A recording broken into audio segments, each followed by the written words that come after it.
Parliament का सत्र शुरू हो चुका है और एक तरफ पार्लियामेंट का सत्र शुरू हुआ है तो दूसरी तरफ उत्तर प्रदेश में उपचुनाव की आहट सुनाई पड़ने लगी है।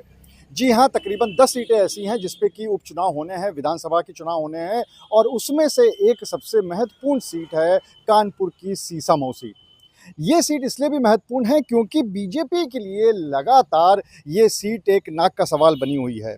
1996 में आखिरी बार बीजेपी ने इस सीट पर जीत अपनी दर्ज कराई थी और उसके बाद से लगातार 2024 आ चुका है, लेकिन इस सीट पर बीजेपी आज तक जीत उसके बाद से दर्ज नहीं करा पाई। एक बहुत ही महत्वपूर्ण आंकड़े देखने को मिले हैं। अगर हम पिछले 22 सालों की बात करें तो 22 सालों में इस सीट पर जितने भी विधानसभा चुनाव हुए हैं, उन सभी चुनावों में भाजपा ने एक नए प्रत्याशी को चुनाव मैदान में उतारा है। यानी कि जितने भी चुनाव हुए हैं, हर चुनाव में एक नया प्रत्याशी होता है। सब पे दांव लगा के देख लिया है, लेकिन ये सीट बीजेपी के खाते में नहीं जा पा रही है। अगर हम बात करें तो सबसे पहले बात कर लेते हैं 2022 के चुनाव की, जिसको कि आखिरी अभी से लेके जो पिछला चुनाव है उस चुनाव कहा जाता है।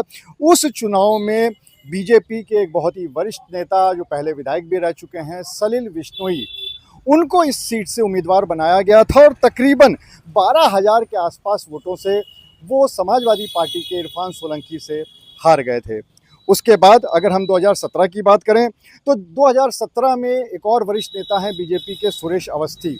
सुरेश अवस्थी को बीजेपी ने अपना चेहरा बनाया था, प्रत्याशी के तौर पे उतारा था इस विधानसभा सीट से, लेकिन वो भी इसमें चुनाव हार गए थे। हालांकि जो उनके हारने का मार्जिन था वो सलील विश्नोई के मुकाबले तकरीबन आधा था, 5,000 कुछ वोट के आसपास से वो फिर से इरफान सोलंकी से हार गए थे। अगर हम बात करें 2012 की, जब 2012 का चुनाव हुआ था, उस समय बीजेपी ने फिर से अपना प्रत्याशी बदला था और हनुमान मिश्रा को इस सीट पर टिकट दिया था, सीसामऊ से टिकट दिया था और इनको भी फिर से इरफान सोलंकी ने हरा दिया था और इस बार मार्जिन फिर से बढ़कर तकरीबन 17-18 हज़ार वोटों के आसपास हो गया था। उसके बाद अगर हम बात करें 2007 की, तो 2007 में राकेश सोनकर बीजेपी के वरिष्ठ नेता हैं, पहले भी विधायक रह चुके हैं, इनको टिकट दिया था बीजेपी ने और इन पे भरोसा जताया था, लेकिन वो भी चुनाव हार गए थे। हालांकि 2007 का चुनाव था वो कांग्रेस के संजीव दरियावादी ने जीता था, लेकिन बीजेपी को फिर यहाँ पर हार का मुंह देखना पड़ा।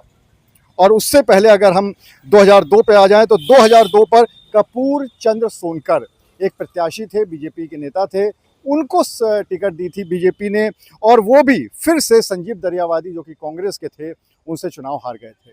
यानी अगर देखा जाए तो इस सीट पर लगातार पिछले 22 सालों से बीजेपी अपने प्रत्याशी का चेहरा बदल रही है, लेकिन उसको सफलता नहीं मिल पा रही। और अब देखने वाली बात ये होगी कि अब की जब उपचुनाव होता है तो बीजेपी फिर से इन्हीं में से किसी को प्रत्याशी घोषित करती है या फिर छठवीं बार एक बार फिर से एक नया चेहरा इस सीट पर उतारती है और उसका फ़ायदा बीजेपी को मिलता है या नहीं मिलता है, ये तो चुनाव परिणाम के बाद ही पता चलेगा।